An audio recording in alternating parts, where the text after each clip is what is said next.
Hello, welcome to Pecan Corner. I'm Tina, and today I'm going to make some roasted asparagus.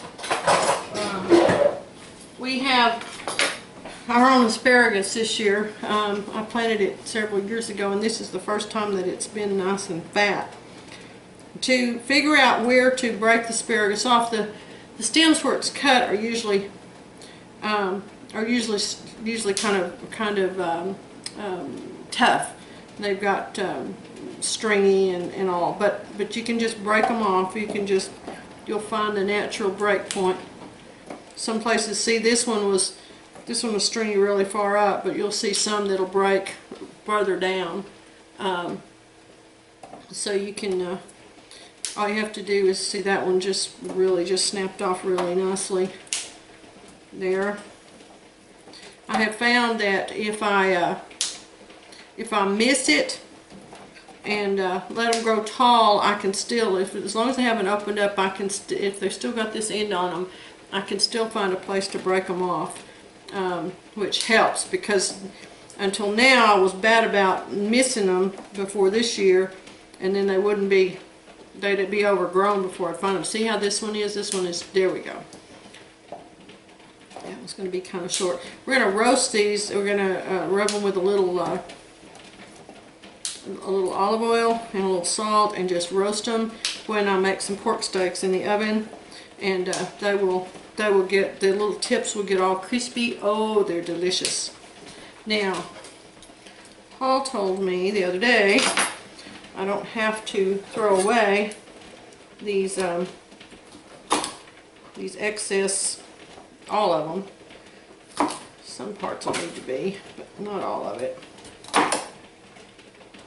That I can actually peel. You can use a peeler,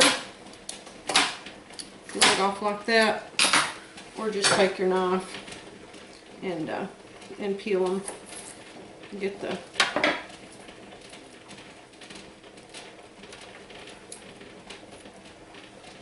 peeler's working fine for this, and just peel that skin off, because that's where most of the fibers are, just like it is with celery, on the outside edge there.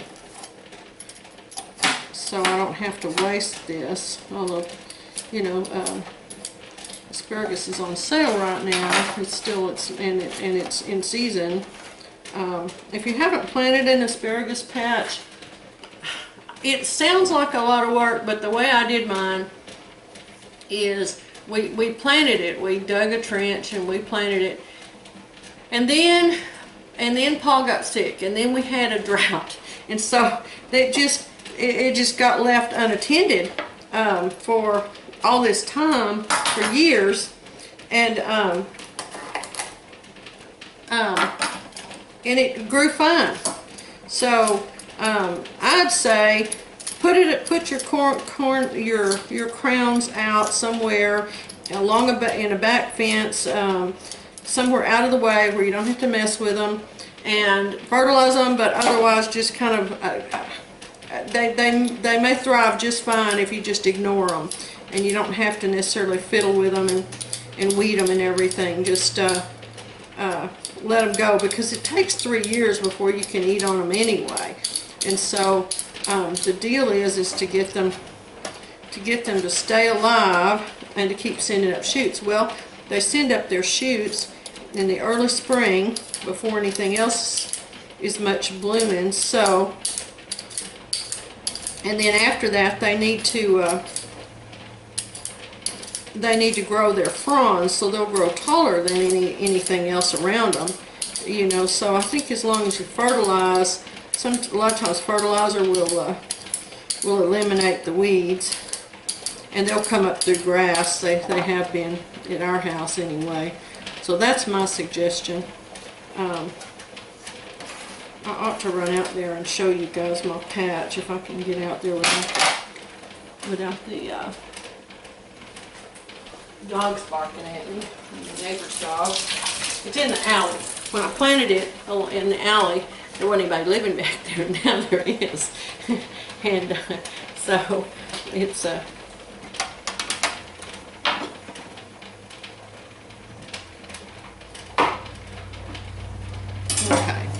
I'm not going to mess with continuing that because we have plenty right here, but I can save those and peel them and do something else with it. It's also good to eat raw. If you've never toasted raw asparagus, by all means. And it's so sweet when you've just picked it that sometimes it's hard for me to get inside with it because I'm so tempted to eat it. I have some nice, good quality olive oil here that I got a special $5 for a full liter of extra virgin olive oil, first cold pressed. It's Italian, it's not mixed, it's pure from Italy, so good stuff there, good bargain. And I'll just toss this so that I get everything, all my little frond ends covered. I want them really covered with the oil because I want them to get nice and crispy under the broiler when I put our pork steaks in. I'll put these in first, and I will cook them first until they're done, and then I'll put them on the bottom shelf to stay warm while I cook the pork steaks. Okay, there we go. I'm canning ham, my other video. You'll see it in a minute. But I'm getting this ready for supper while the canner runs. That's the nice thing about pressure canning. You don't have to pay a whole lot of attention once it gets going. Just a little salt. Alright, there we go. Now then, these are ready to go in and be under the broiler. I'll move my rack up and then I'll put them in. And I'll show you at the end what they look like. Asparagus patch. It's getting done. It's okay, puppies. It's alright. Y'all know I belong here. I don't know if you can see this.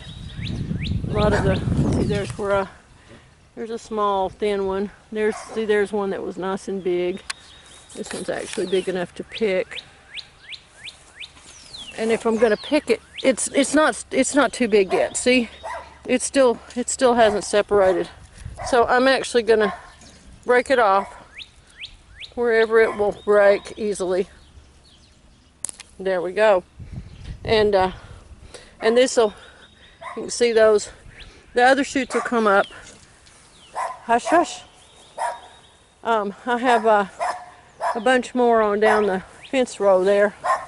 But then as it gets bigger, see there's another big one coming up tomorrow. That one will be up nice and tall. Can you see that? That one will be nice for picking. My first day out here I was able to pick a whole bundle of them, and I've missed the last few days, so as you can see I've missed quite a few, but that's all right. You have to reach a point when you have to stop and let the fronds grow so that they will make their food for next year. This one's actually been blooming, getting ready to bloom.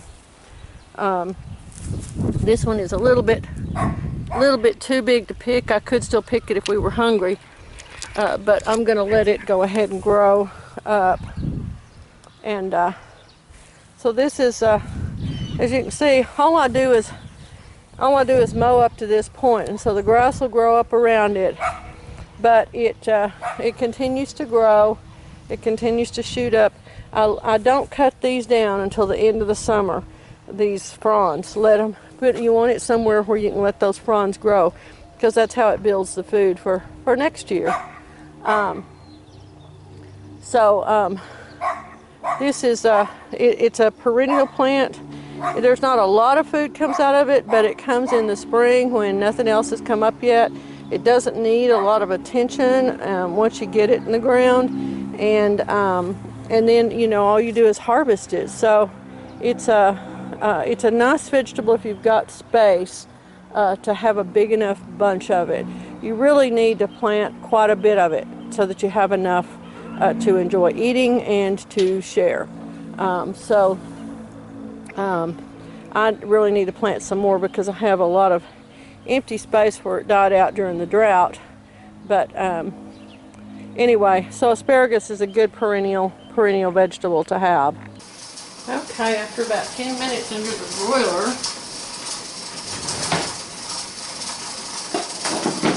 it's all nice and brown. Let me bring it over here to show you guys up close how nice it looks. Looky there. See how the top ends are nice, and so now I'm going to turn it. Turn each one by hand. You can do this on your grill too. You don't have to do it in the oven. That's where we originally started doing it. The secret to these things is then you twirl them around your fork like spaghetti. Oh, they're so good. Or you can slice them with a fork and knife. As long as you eat them, doesn't matter how. Oh, you can, oh, here goes my whole, I'll stop this one in a minute and I'll go set my canning timer, or my ham that I'm canning. Just use, there we go. Okay, now I'm going to give these about another couple of minutes under the broiler, and then I'll move them to the bottom shelf so I can put my pork steaks in. And there you have it, roasted asparagus with pork steaks and potatoes.